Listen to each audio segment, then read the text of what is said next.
All right, you guys, here is my breakfast of the day. I've got 7 ounces of wild sockeye salmon and some Brussels sprouts. This is about, to be honest with you, I did not measure out my Brussels sprouts, but it's about 3/4 of a cup. And then I've got 50 grams of mixed nut butter, mixed nut and seed butter actually. And so there you go. This here, calorically speaking, is about 700 calories because there's a lot of fat here. I got about 45 grams of fat, which is pretty crazy. But I do, like I said, I do follow a lower carbohydrate diet, so my energy source is fat, primarily. There you go. Exciting stuff. Fit 10 Nation is day 5 of the Fit 10 Challenge, and that's a meal that, well, that is my breakfast that you saw. I always have salmon and either Brussels sprouts or broccoli with nut butter in the morning. And just if you care to know, that's about 700 calories right there. It's fairly high fat. I have about 45 grams of fat. There may be 50 grams of fat actually coming from the nut butter and the salmon. And then I get a little bit of carbohydrates from the nut butter and the Brussels sprouts, somewhere around 15 to 20 grams. And protein-wise, I'm up around 60 grams of protein. No, actually a little over 60 grams with the nut butter and the salmon all together. Okay, so about 700 calories right there. The nut butter that I put on is this guy. I'll talk about it a little bit tomorrow because I want to get right into a topic that's going to take me at least a few minutes to talk about, and that is why you need calories, or why we want to keep calories relatively high when we're thinking about losing fat long term. Okay, so let's keep this as basic as possible. You have energy intake, which is your food intake, okay, and you've got your energy output, and your energy output is made up of basically 4 things. I mentioned them yesterday. You've got your resting metabolic rate, that is just your metabolism, the amount of energy it takes to keep your brain functioning, your organs working, etc. Then you've got your exercise activity, right? So the amount of energy you expend doing exercise. And then you've got your daily tasks, which we call NEAT, your non-exercise activity thermogenesis. Then you've got the thermic effect of food, so the amount of energy it takes to burn through food. And I'll talk more about that in the future, about food and how much it takes to burn through different macros. So you've got these two things, right? You've got your energy intake, and then you've got your energy output.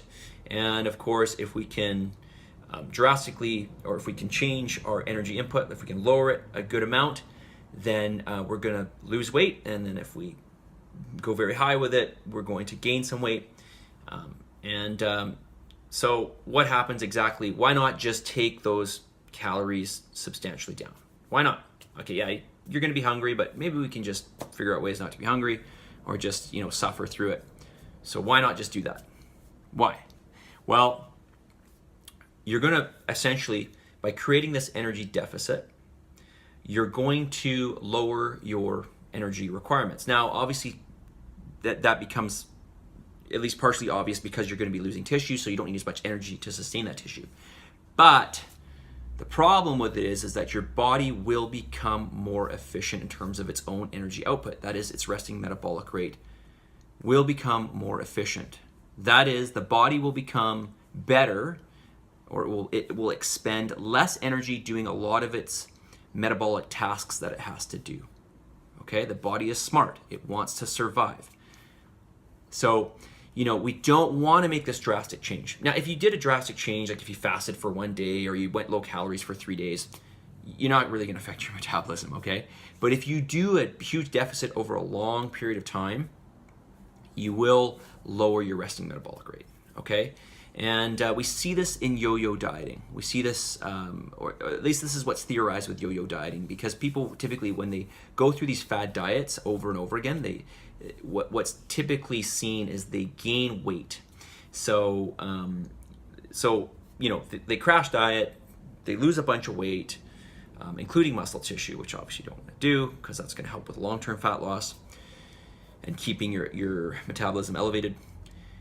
They crash diet, they lose all this weight, then they resort back to their original lifestyle because what they did is not sustainable.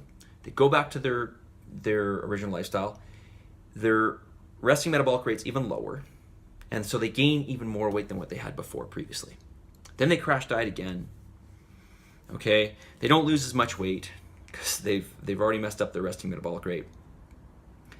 They lose some weight, they get frustrated again, they go back to their lifestyle, and they gain even more weight because, again, they've affected their resting metabolic rate.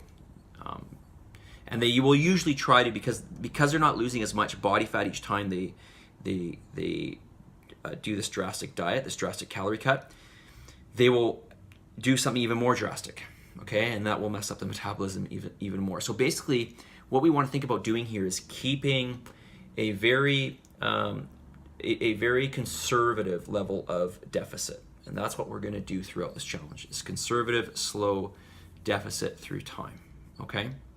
And we could actually make this more sophisticated, but then it just requires more work on your part, which we're not going to do. So we're going to keep this more simple, this challenge, and perhaps we can make an advanced challenge to do that. But for the sake of this challenge, that's what we are going to do, okay? Small deficit, small change, calories relatively high, enough of a deficit so that we can see a decent amount of change through time. And of course, with the consistency, doing it day in, day out, with this small deficit, essentially, you're going to see a great change after 70 days. That's the power of consistency. That's a little bit over time, right?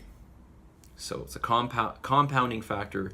I think there's some guy out there, sort of a life coach. I think it's called the compounding effect or something similar to that.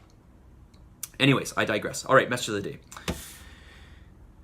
Success is not final. Failure is not fatal. It's the courage to continue that counts. All right, and so basically, yeah, if you're doing great, that's awesome, but keep going, okay? Doesn't mean you're done. Failure is certainly not fatal. You can expect whenever you're working towards anything that you are going to fall down, that you are going to have signs that you shouldn't be doing this, that you're gonna run into things that are going to discourage you. Okay, that is normal. That is expected. That's just what's going to happen. Anytime I'm working towards anything, I actually remind myself before anything happens that and it's not to be like negative. It's just like things are going to happen. It's just what happens. Okay, whenever you're working towards things. And of course, the real message of this is it's the courage to continue that counts, right? So you got to keep going. You got to be consistent. Doesn't matter what happens, whether you're doing really well or you're not.